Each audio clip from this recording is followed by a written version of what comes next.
Babangida has been able to tell the world now that the 1966 coup was not an Igbo coup, that the mastermind of the coup is not just people from the Igbo extraction alone.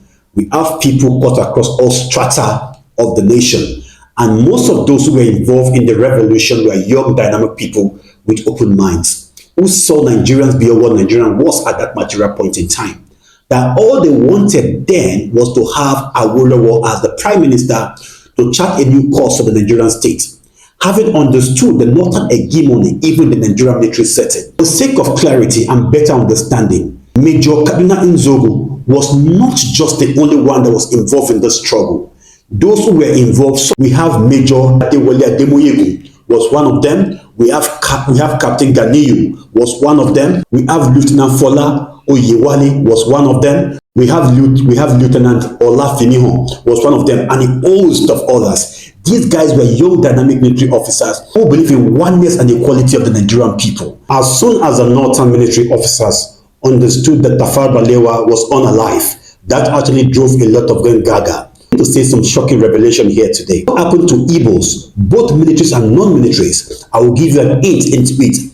I will not be able to give you a comprehensive analysis of what happened. I'm just going to give you a pinch of what actually happened to the Igbos during the heat of the revolution. Do you know that even soldiers who were Igbos in the Nigerian military were unalive by Hausa officers in their various barracks? Do you know that?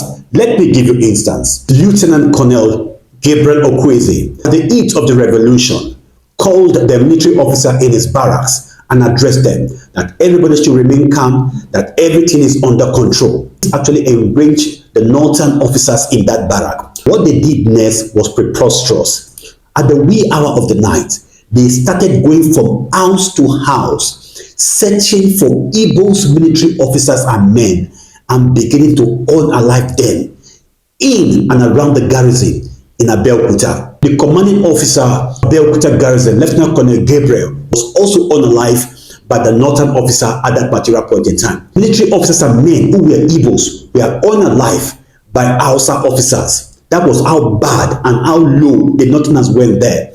Not only that, do you know that the Igbos in the northern part of Nigeria were unalive in various forms and dimensions? Some of them, their shop was destroyed utterly. Some of them, they were unalive by setting fire on them. A lot of heinous things happened. And to make matter worse, when some Igbos were able to smuggle their ways out of the core northern part of Nigeria, there was a blockade in Lokoja. People in Lokoja, having affiliation with the northern part of Nigeria, did not allow the Igbos to cross through to their own area in the eastern part of Nigeria. A lot of Igbos were unalive also in Lokoja. That was how pathetic it was. History had it that over 3 million Igbos were unalive. The question is this: why did it take the military top brass, who are retired over years, to come out and tell the world that what happened in 1966 was never a coup, but a revolution, and this is not an Igbo coup? In as much as to chastise Babangida, we must also applaud him for even having the courage to speak the truth. Because someone like Gowon, who claimed to be a pastor for years, has not gotten the balls, has not gotten the fathermorous mind, have not gotten the courage to tell Nigerians the evil role he played during the Civil War. Someone like Theophilus Danjuma has not come out to tell Nigerians the evil role he played during the Civil War, and a host of others. The truth remains that the Igbos have suffered for a crime they did not commit. In fact, to a greater extent, Awolowo also betrayed the Igbos, because the issue of starvation that was used as a weapon against the Eastern was an idea from Awolowo. So no matter how best we tend to hate Awolowo, we must also tend to point out the error he made. He was fantasizing that at the end of the day, I'm going to make him the prime minister, but it never became anything at the end of the day. That is how sometimes nemesis catch up with people, even while they are alive. Even when he saw power was not given to him because of the evil he committed against the East. Awolowo was a betrayer, and that was why at the heat of life, when he was supposed to be the president of this country, he was also betrayed. Any betrayer must be betrayed, no matter how hard you try. Someday, sometimes, when you needed something the most, someone will stand in and betray you because you have betrayed someone who stood by you and who hold you by your hand. You were drowning. The Igbos were denigrated hunger, starvation. Their women were misused. We have a lot of forceful entry.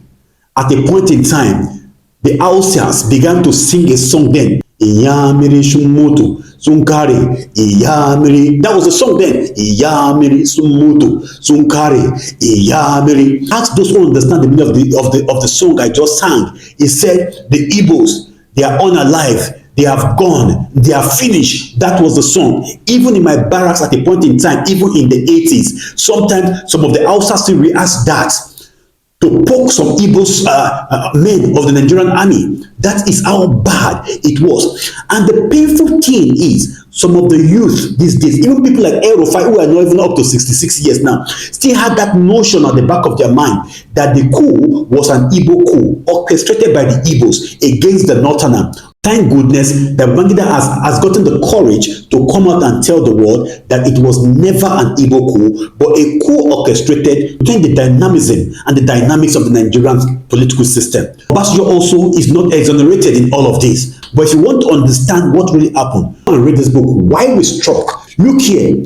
In my channel, I'm not scared to tell you the truth. Haven't gotten this history now, you understand that what Nnamdi Kanu is fighting for is a just cause, because the Nigerian state has never believed in the Igbos. The Nigerian state have been mistreating the Igbos. The Nigerian state have been undertreating the Igbos. In times of growth and development, when you put it region by region, the Igbos, the eastern part of Nigeria, is far, far down in comparison to other regions in Nigeria.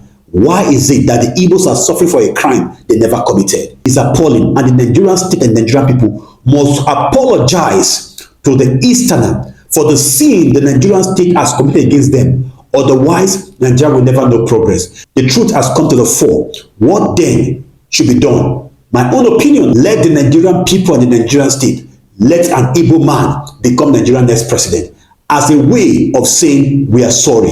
If that is not done, we are not ready to move forward.